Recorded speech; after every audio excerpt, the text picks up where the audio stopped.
के लिए क्या सबसे पहले भूधर दास जी की बारह भावना में से हम देखा करते हैं, और फिर जयचंद जी छावड़ा साहब की, और फिर दौलत राम जी की। तीन कवियों की जो है बारह भावना, उनमें से हम पंक्तियां पढ़ते हैं हर बार।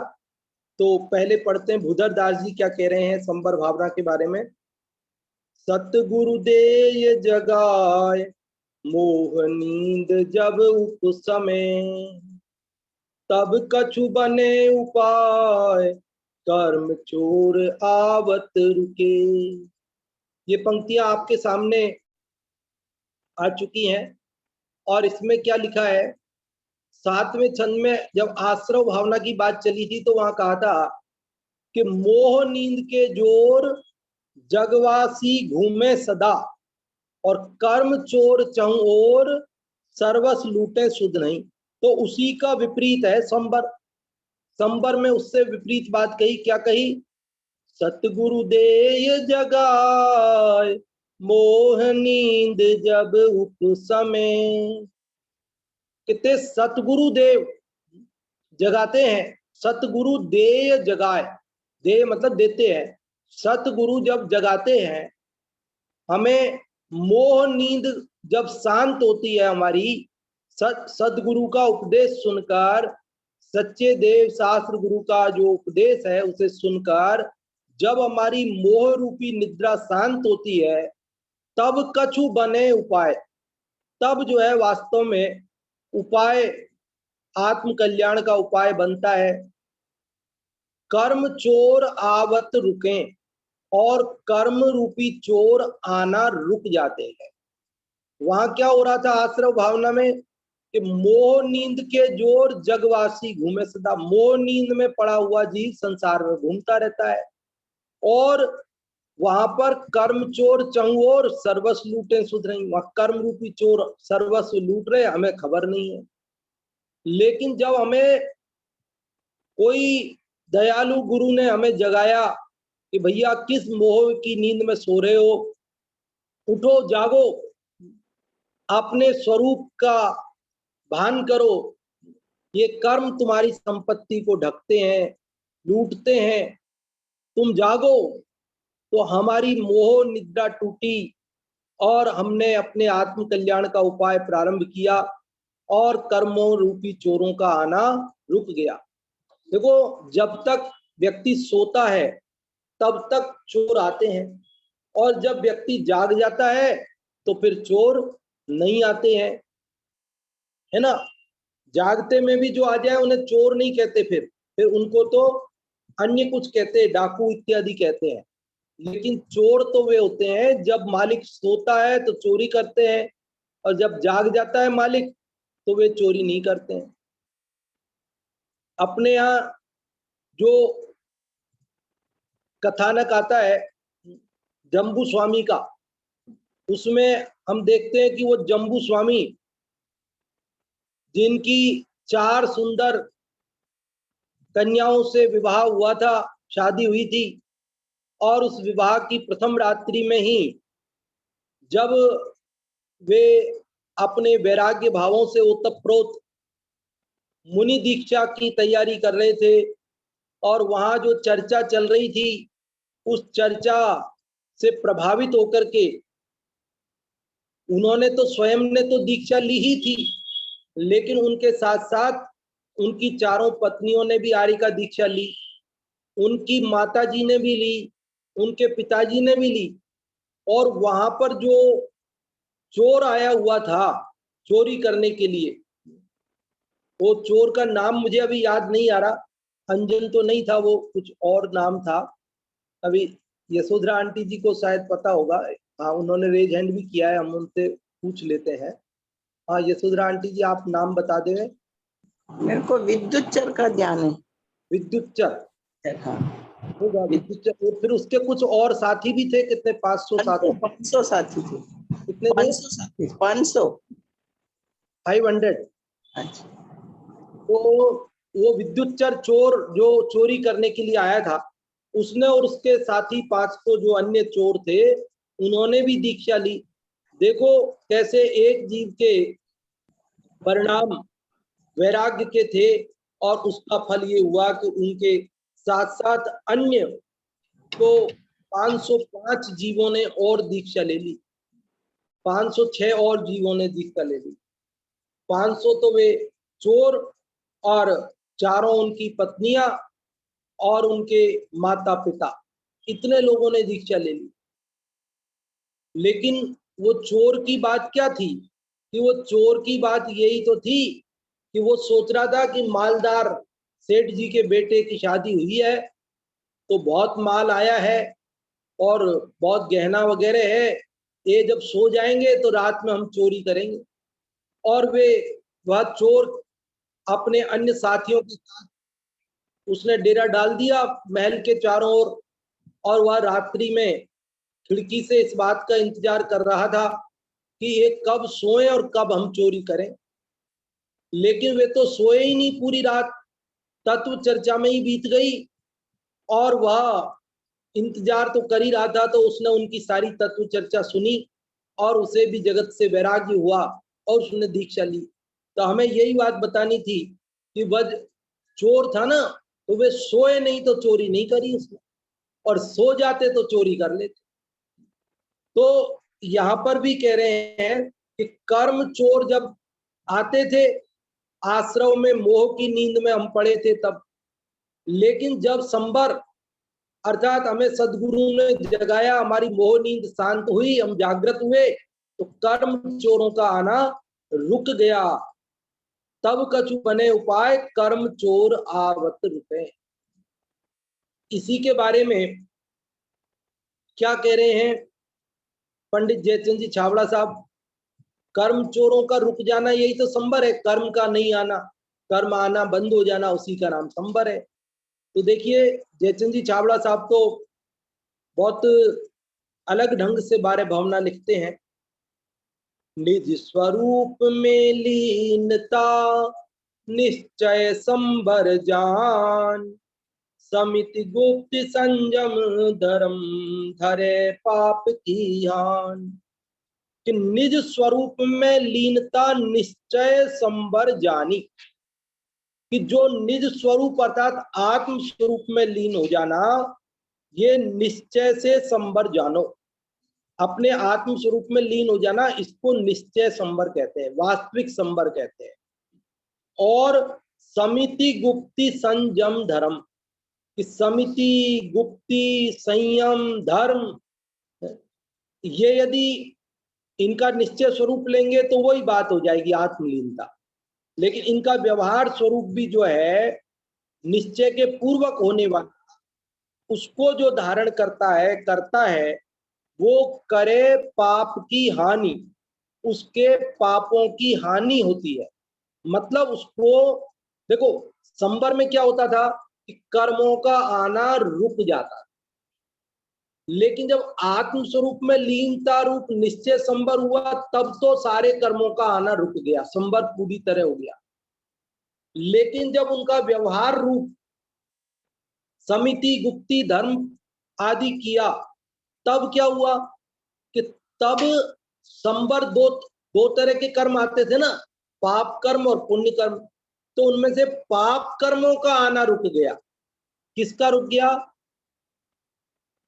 जब स्वरूप में लीन हुआ तो पाप और पुण्य दोनों कर्मों का आना रुका था, और जब उनके व्यवहार स्वरूप का संबर का पालन किया तब क्या हुआ कि तब पाप कर्मों का तो आना रुक गया, पुण्य कर्मों का नहीं रुका, लेकिन कुछ तो रुका, इसलिए वो भी संबर कहने में आता है। ये बात खुलासा करते हुए जतिन जी छाबड़ा साहब ने ये दो पंक्तियां लिखी, देखो मैं फिर से पढ़ता हूं। निज स्वरूप में लीनता निश्चय संबर जान, समिति गुप्त संयम धर्म करे पाप की हान। कि यह निज स्वरूप में लीन हो जाए तब तो निश्चय संबर है, तब तो सारे कर्मों का आना रुक जाता है, पाप का भी रुक जाता है और पुण्य का भी रुक जाता है। लेकिन जब जीव निज स्वरूप में लीन नहीं हो पाता है, लेकिन पांच समिति, ईर्या समिति, भाषा समिति, ऐसना समिति, आदान निक्षेपण समिति और प्रतिष्ठापना समिति, और गुप्ती, मनोगुप्ती, वचन गुप्ती, काय गुप्ती, संयम, जो प्राणी संयम और इंद्रिय संयम, 6 प्रकार का प्राणी संयम और 6 प्रकार का इंद्रिय संयम, और धर्म, जो धर्म के 10 लक्षण, उत्तम, क्षमादि, इनको जो धारण करता है उसके पाप की हानि हो जाती, अर्थात पाप कर्मों का आना रुक जाता है, एक देश संबर उसको हो जाता है, और निस्वरूप की लीनता होने पर पूर्णतः संयम संबर हो जाता है। तो हमें यद्यपि पूर्णतः संबर चाहिए, लेकिन जब तक पूर्णतः संबर ना हो सके तब तक पाप कर्मों का आना रुक जावे, ये भी हमारे लिए एक पड़ाव स्थल तो है ही, मंजिल ना सही लेकिन पड़ाव स्थल तो है ही। ये बात कल हमने स्टोपदेश के 3रे छंद में पढ़ी थी। उन्होंने कहा भैया धूप में इंतजार करना और छाया में इंतजार करना, इसमें बड़ा अंतर है। उसी प्रकार पाप कर्म करके नरक चले जाना और पुण्य कर्म में करके स्वर्ग में चले जाना, इन दोनों में बड़ा अंतर है। यद्यपि दोनों मोक्ष नहीं गए हैं, लेकिन जब तक मोक्ष नहीं जाए तब तक नरक से बचने के लिए स्वर्ग में चले जाना वह बेहतर है, इसमें कोई संशय नहीं है। ये जो बात कल हमने पढ़ी थी वही बात यहाँ हमें समझना चाहिए। कह रहे समिति गुप्त संयम धर्म धरे करे पाप की हानि। पाप का तो से तो बचो, कम से कम यदि हो सके तो पाप पुण्य दोनों से बचो, क्योंकि दोनों बंधन है। लेकिन जब पूरी तरह ना बच सके, दोनों से नहीं बच सके, तो कम से कम एक पाप से तो अवश्य बचना चाहिए। अभी अपन दौलत राम जी क्या कह रहे हैं, 6 ढाला की 5वीं ढाल में 12 भावना लिखी ना, वो भी हम पढ़ते हैं। देखो, जिन पुण्य पाप नहीं कीना, आत्म अनुभव चित दीना, तिन ही विधि आवत रोके, संबर लहि सुख अवलोके। अब देखो, इन्होंने एकदम सरल शब्दों में हमें संदेश दे दिया।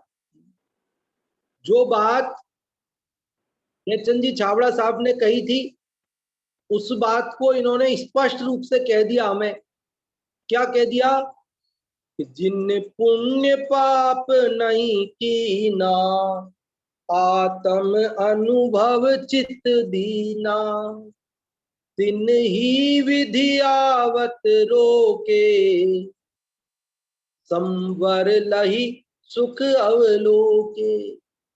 अर्थ तो बताने की जरूरत ही नहीं होगी, अर्थ तो सरल है।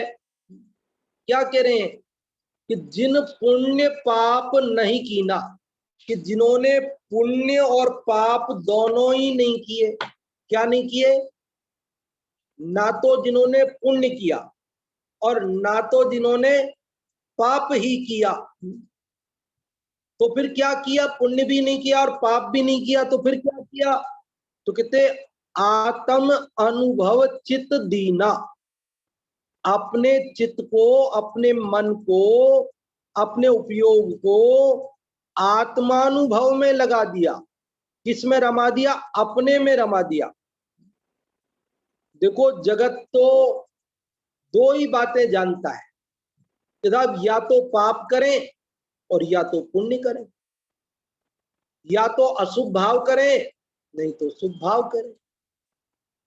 या तो आप कह दो हम अशुभोपयोग में रहें, और नहीं तो आप अशुभोपयोग की मना करो तो शुभोपयोग में रह लेंगे। लेकिन इन दोनों से पार कोई बात होती है, ये जगत को समझ में नहीं आती है। लेकिन दौलत राम जी साहब साफ साफ शब्दों में कह रहे हैं कि जिन पुण्य पाप नहीं कीना। भैया पुण्य और पाप दोनों नहीं किया जिन्होंने। अच्छा, दोनों नहीं किया, फिर क्या किया? आत्म अनुभव चित दीना, कि अपनी आत्मानुभूति में अपने समय को लगा दिया। अपने उपयोग को आत्मानुभव में लगा दिया।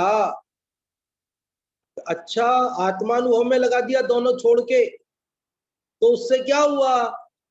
दिन ही विधि आवत रोके, कि उन्होंने ही विधि मतलब कर्म, विधि के अनेक अर्थ हैं, यहाँ पर विधि का मतलब है कर्म। दिन ही विधि आवत रोके, कि उन्होंने ही कर्मों को आने से रोका, और कर्मों से आने से रोकने का नाम ही क्या है? संबर है। इसलिए आगे कहा संबर लही सुख अवलोके, कि उन्होंने संबर को लही मतलब प्राप्त करके सुख अवलोके, सुख का अवलोकन किया, सुख का दर्शन किया। देखो यहां ये नहीं कहा कि जिनने बहुत पाप नहीं कीना, आत्म अनुभव चित दीना। ये नहीं कह रहे कि जिन्होंने बहुत पाप नहीं किए उनको संबर की, तो फिर क्या कहा कि जिन्होंने रंच पाप नहीं कीना, कि जिन्होंने बिल्कुल पाप नहीं किया उनको संबर की प्राप्ति हुई, ये भी नहीं कहा। तो फिर क्या कहा कि जिन्होंने पुण्य पाप पुण्य भाव ही कीने, जिन्होंने पुण्य भाव किए उनको संबर की प्राप्ति हुई, ये भी नहीं कहा। बहुत पाप नहीं किया उनको भी नहीं हुई, जिन्होंने थोड़ा भी नहीं किया उनको भी नहीं हुई, जिन्होंने पुण्य किया उनको भी नहीं हुई, तो फिर किसको हुई? क्योंकि जगत तो दो ही बातें जानता है, या तो पाप करें या तो पुण्य करें।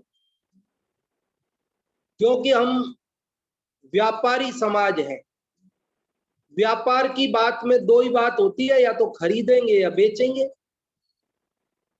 हम तो कोई भी माल हो तो खरीदने और बेचने के अलावा तीसरी कोई स्थिति होती है वो हमारी कल्पना से परे बात है।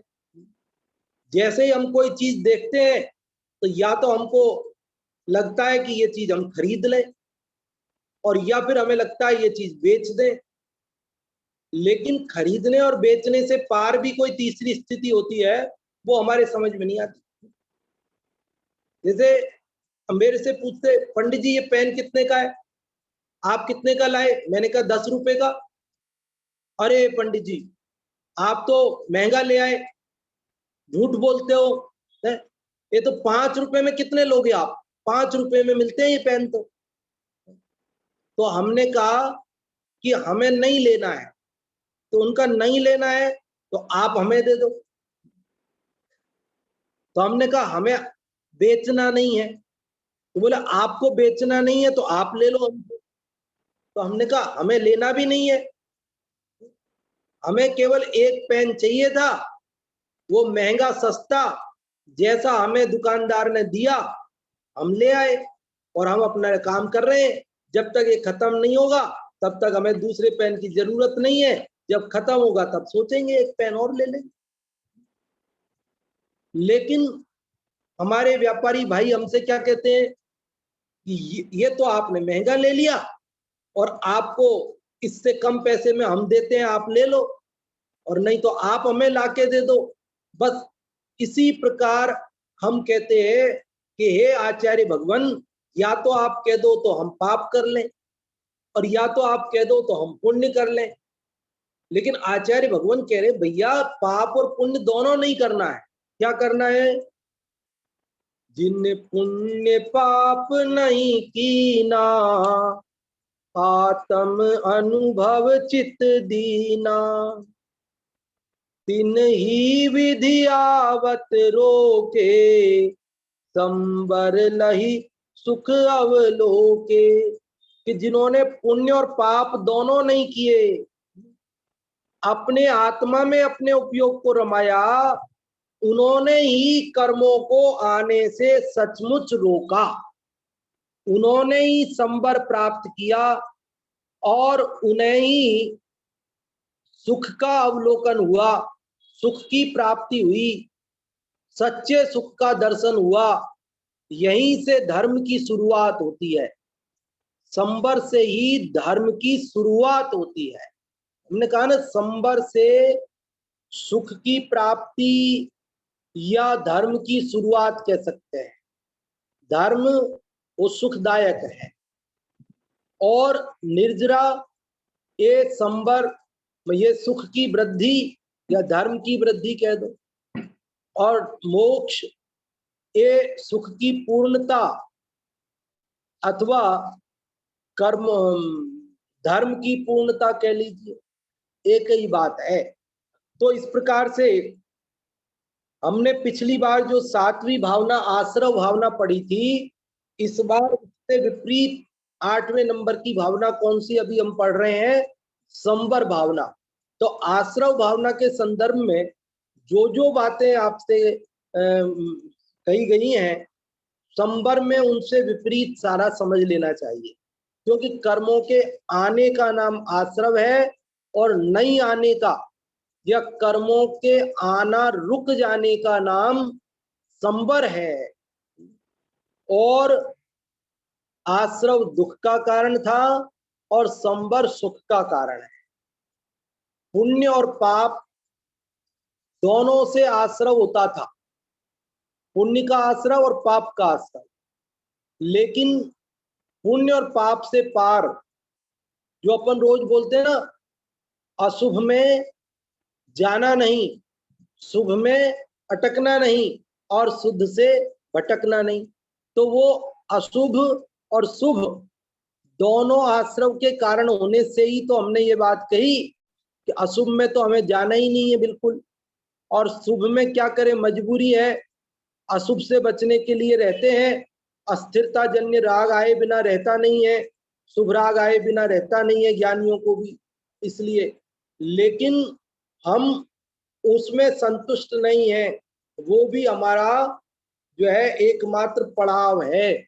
हमें तो शुभ अशुभ से पार शुद्ध में जाकर के और मुक्ति को प्राप्त करना है, ये बात है। देखो, आश्रव और संवर इन दोनों के संदर्भ में बात आई थी दूसरी ढाल में, जहां पर 7 तत्वों की भूल की बात थी।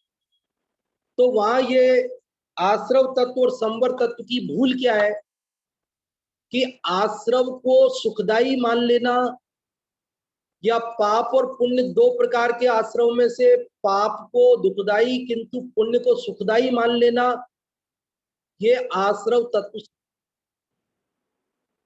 जिसने आश्रव को सुखरूप मान लिया या आश्रव के एक हिस्से पुण्य आश्रव को सुखरूप मान लिया, उसने आश्रव तत्व के संबंध में भूल की। और संवर वो सुखदाई है, उसको जिसने सुखदाई नहीं माना, उसको दुखदाई मान लिया, उसने संवर तत्व संबंधी भूल।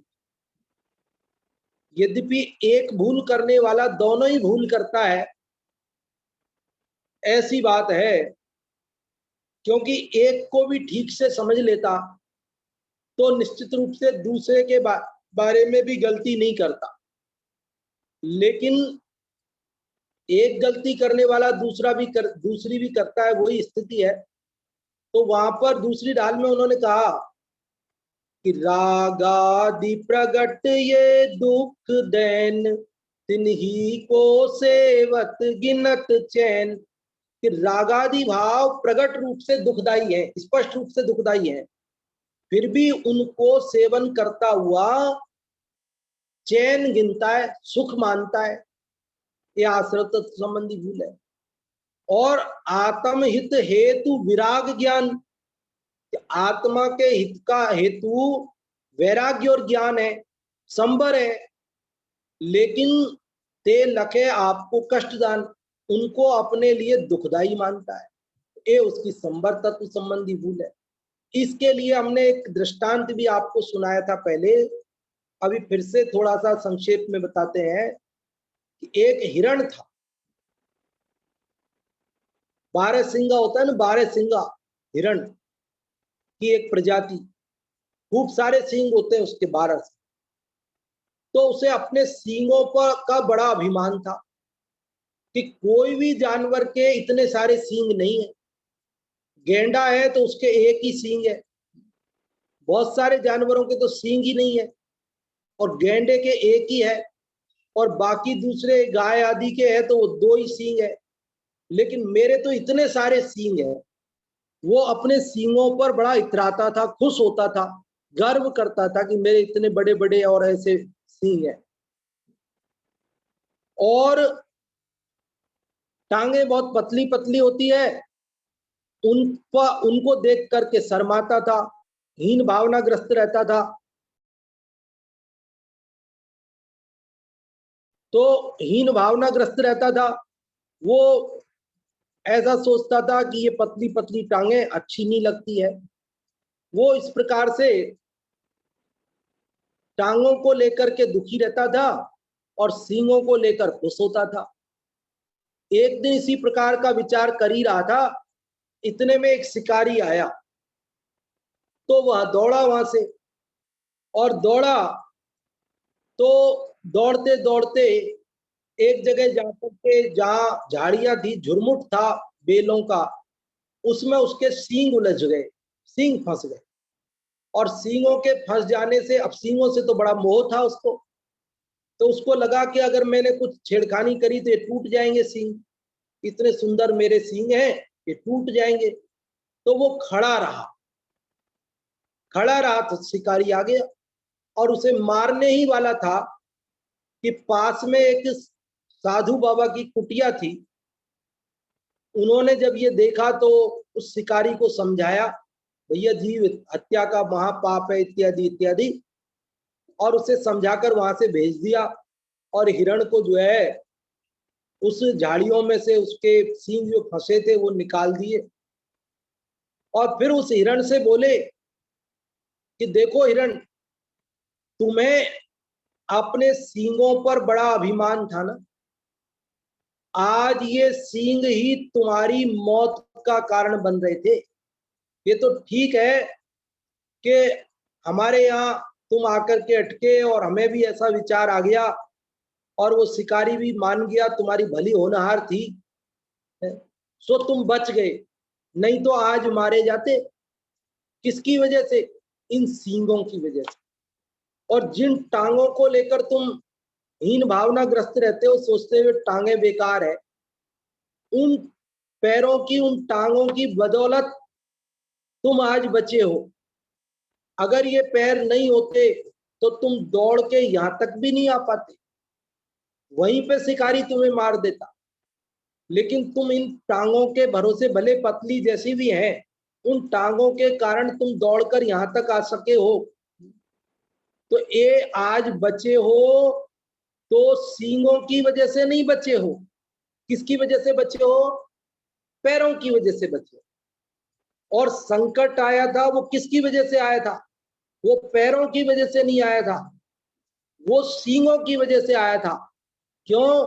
क्योंकि वो शिकारी भी तुम्हारे सींग ही चाहता है, क्योंकि बारहसिंगा के ऐसे बड़े बड़े सींग कहीं मिलते नहीं है। वो सींग बेचने के लिए, तुम्हारे सींग लेने के लिए ही तुम्हें मारने के लिए आया था। तो देखो, जिनको तुम अच्छा समझ रहे हो वे तुम्हारे दुख के कारण हैं, और जिन्हें तुम बुरा समझ रहे हो वे तुम्हारे सुख का कारण है। रागादि आश्रव भावों को हम भला जानकर सेवन कर रहे हैं, और आचार्य भगवान कह रहे हैं यही दुख के कारण है। और संबर जो वैराग्य ज्ञान आत्मा का हितैषी है, हितकारी है, संबर है, सुखदाई है, उसे हमने अनादि से दुखदाई माना है। तो आज अपन ने इस जो 12 भावना में 8वीं भावना संबर भावना की चर्चा की, इसका सार यही है कि हम आश्रव को, रागादि भावों को दुख रूप समझें। पाप और पुण्य दोनों ही आश्रव के कारण है, दुख रूप है, संसार परिभ्रमण के कारण है, ऐसा समझें। और संबर आत्मलीनता, शुद्धोपयोग वही एकमात्र मुक्ति का कारण है, संवर है, कर्मों के आने का रोकने का उपाय है, संवर का उपाय है, संवर है और निजरा मुक्ति का कारण है, परम सुखी होने का कारण है। इसलिए आप और हम सब आश्रम को छोड़ें और संवर को जीवन में अपनाएं, रागादि भावों को छोड़ें और आत्मा के हितकारी वैराग्य और ज्ञान की शरण लें। इसी के साथ में अपन बात को यहाँ विराम तो देंगे, लेकिन अभी हमने 5 मिनट बचाए हैं आप लोगों के लिए कि इस 12 भावना के संदर्भ में या आज जो संवर भावना की चर्चा चली उस संदर्भ में कोई भी प्रश्न आपका हो, कुछ पूछना चाहते हो तो आप पूछ सकते हैं। जो भी पूछना चाहते हैं रेज हैंड कर सकते हैं, और अगर पूछना नहीं चाहते हैं तो आप बताना चाहते हो कि आज जो आपने ये संवर भावना की चर्चा सुनी इसका सार बता सकते हैं आप, आपको ये कैसी लगी वो बता सकते हैं, और कोई जिज्ञासा हो वो भी रख सकते हैं। इंदिरा जी, सबसे पहले आपका रेज हैंड हुआ है तो आपको अनम्यूट किया, पहले आप बताएं। जी,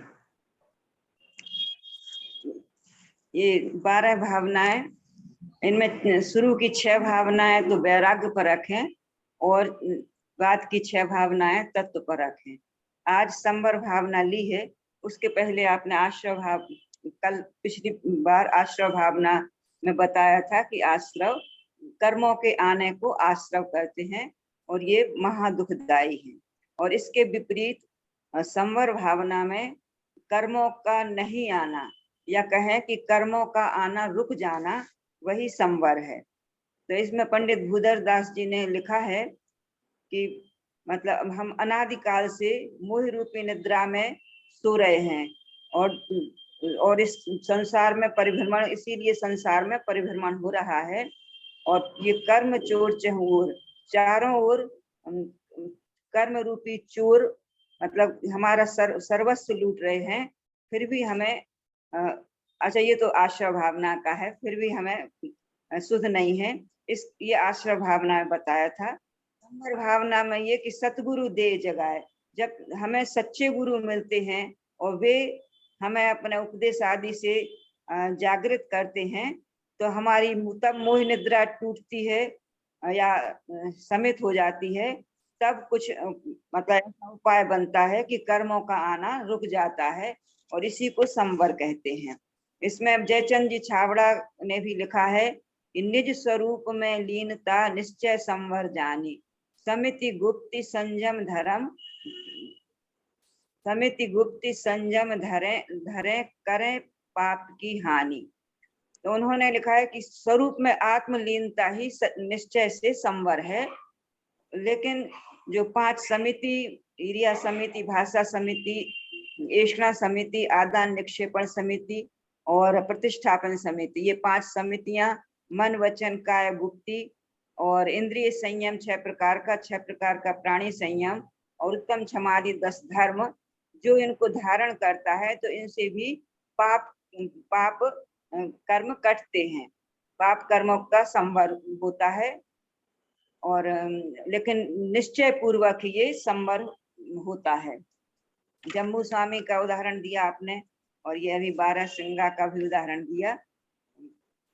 और ये मतलब इसमें मुख्य बात यही है कि मतलब पुण्य जो पुण्य पाप नहीं कीना आत्म अनुभव चित्त दीना, मतलब पुण्य और पाप दोनों पाप कर्म और पुण्य कर्म दोनों के अभाव से ही सच्ची निर्जरा होती है।